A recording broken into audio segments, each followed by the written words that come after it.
Assalamualaikum warahmatullahi wabarakatuh. Perkenalkan kami dari tim Kirasol, Es Krim and Mochi, sebuah usaha dessert kekinian yang menggabungkan cita rasa lokal dengan sentuhan modern. Perkenalkan, nama saya Adam Abdurrahman, selaku CEO Kirasol, dan bersama rekan-rekan saya, eh, di antaranya yaitu Job Desk Marketing, yaitu Akbar Arifila, kemudian ada Job Desk Admin, eh, Saudara IKD Sandy, tentunya itu ada PAC, Saudari Fadila Azara, dan Production Denny Jaya.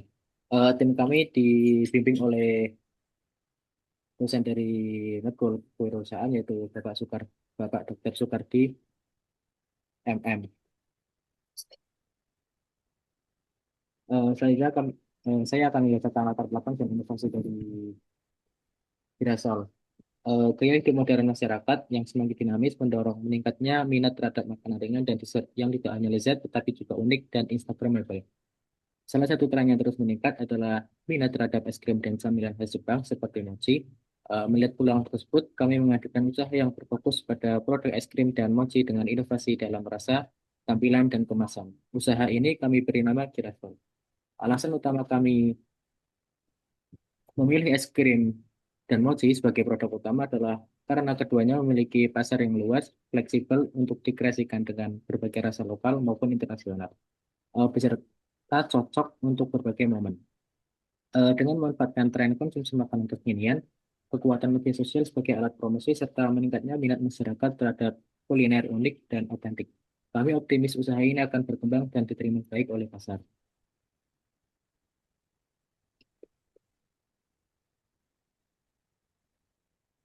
Selanjutnya akan dilanjutkan oleh rekan saya.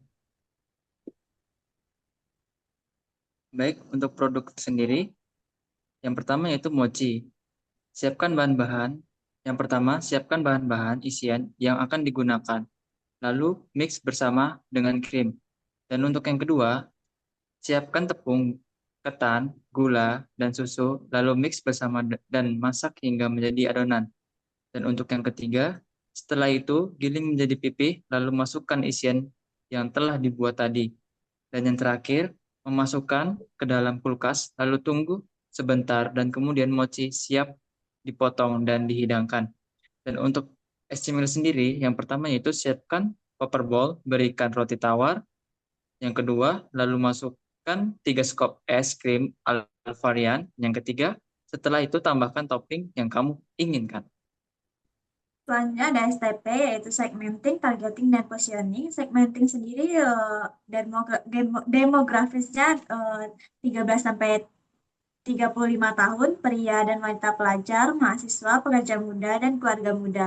Geografisnya yaitu Yogyakarta, targetingnya remaja dan dewasa muda usia 15 sampai 30 tahun, pecinta dessert Jepang atau makan fusion Asia. Positioningnya sendiri sebagai dessert kekinian yang memadukan kelembutan es krim dengan kenyalnya mochi.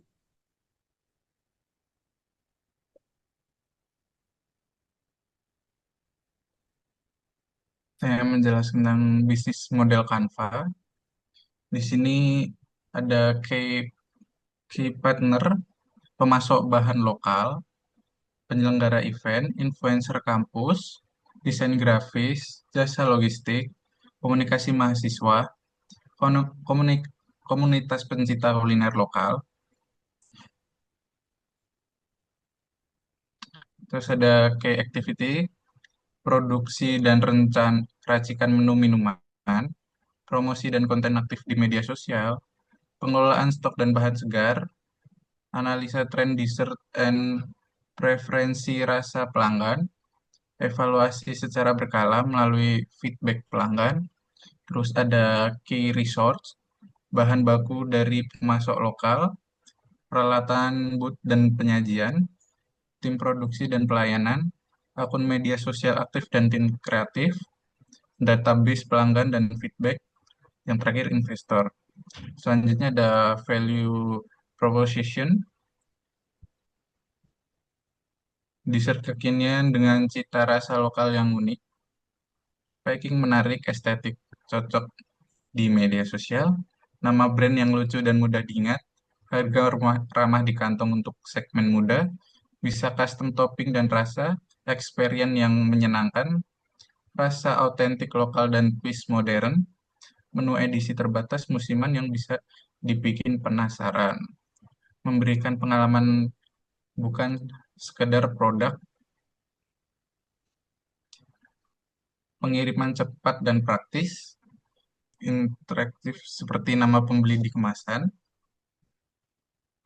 ada customer relationship, interaksi lewat media sosial, giveaway and challenge online, gratis ongkir pembelian via online, feedback loop aktif, pesan personal lucu di kemasan, customer service 24/7, terus ada channel, booth di event kampus, Instagram, TikTok, dan WhatsApp untuk promosi, kolaborasi dengan influencer kampus, penjualan via pre-order atau delivery kampus. Terus ada customer segment, siswa dan mahasiswa, pencinta dessert manis dan tren makanan baru, konsumen yang suka eksplor rasa lokal dan kemasan modern, pengunjung event kampus atau bazar, remaja Gen Z yang aktif di media sosial, mahasiswa rantau yang suka jajan dan eksplorasi rasa baru, karyawan muda, terus ada cost struktur, biaya produksi, biaya tetap operasional, kapasitas produk, harga jual produk, omset, laba bersih,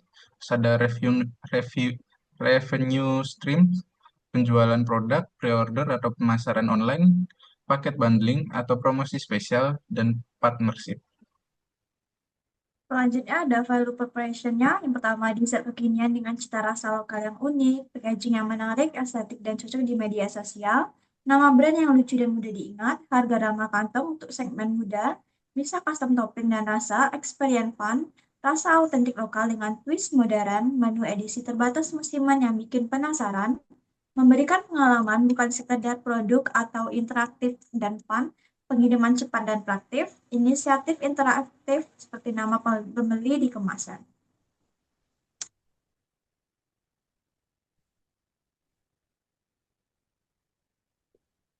Selanjutnya yaitu analisis usaha.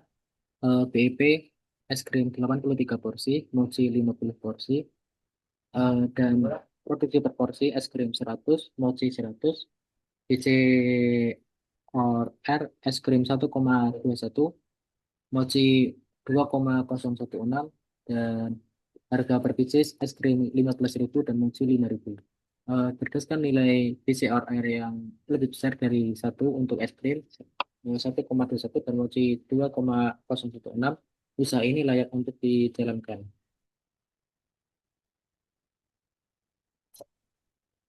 Baik, untuk analisis keuangannya, untuk es krim sendiri, target produksinya sekitar 100 porsi, total biayanya sekitar 1.238.000 dengan HPP 12.380 dengan harga jual 15.000, proyeksi pendapatan sekitar 1.500.000 dengan BEP 83 porsi, B atau rasionya 1,21.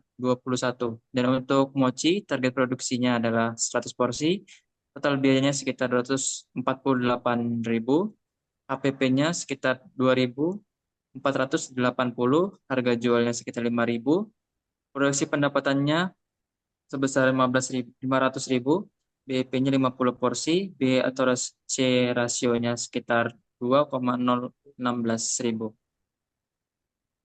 Selanjutnya ada dampak dan keberlanjutan. Yang pertama dampak ekonomi, yang pertama ada peluang usaha dan penciptaan lapangan kerja, dukungan terhadap UMKM, dan potensi ekspor. Dampak sosial sendiri memperdayakan komunitas lokal, pengaruh terhadap pola konsumsi. Dampak lingkungan, penggunaan bahan kemasan, energi pendinginan, dan limbah makanan. Agar benar-benar keberlanjutan penting untuk memperhatikan dampaknya terhadap lingkungan dan berinovasi dalam cara produksi, kemasan, serta pemasaran. Dengan pendekatan yang ramah lingkungan dan etis, bisnis ini bisa tumbuh tanpa merusak masa depan. Selanjutnya itu rencana tahap selanjutnya, validasi pasar dengan uji coba produk, tujuan memastikan produk benar-benar diminati dan sesuai dengan selera pasar yang ditargetkan. Selanjutnya penguatan branding dan promosi, tujuan membangun citra merek dan memperluas jangkauan. Selanjutnya mengembangkan strategi pemasaran, segmentasi pasar, yaitu identifikasi segmen pelanggan baru atau peluang pasar yang belum dimanfaatkan. Selanjutnya skala distribusi lokal, tujuan meningkatkan volume penjualan lewat saluran distribusi tambahan. Selanjutnya pantau dan selanjutnya penguatan operasional dan keuangan, tujuan menjaga efisiensi dan kesehatan finansial bisnis. Selanjutnya inovasi pengembangan produk, penelitian pasar, identifikasi tren baru atau kebutuhan pelanggan yang belum terpenuhi. Selanjutnya variasi produk dan handling, tujuan menjaga antusiasme pasar dan mendorong repeat order. Yang terakhir pantau dan evaluasi, fleksibilitas, siap menyesuaikan rencana jika perubahan pasar atau hasil yang tidak sempurna. Cukup sekian presentasi dari tim Kirasol, sebuah usaha dessert kekinian yang menggabungkan cita rasa lokal dengan sentuhan modern. Eh, Mungkin cukup sekian dari kami. Apabila ada kesalahannya, kami mohon maaf. Assalamualaikum warahmatullahi wabarakatuh.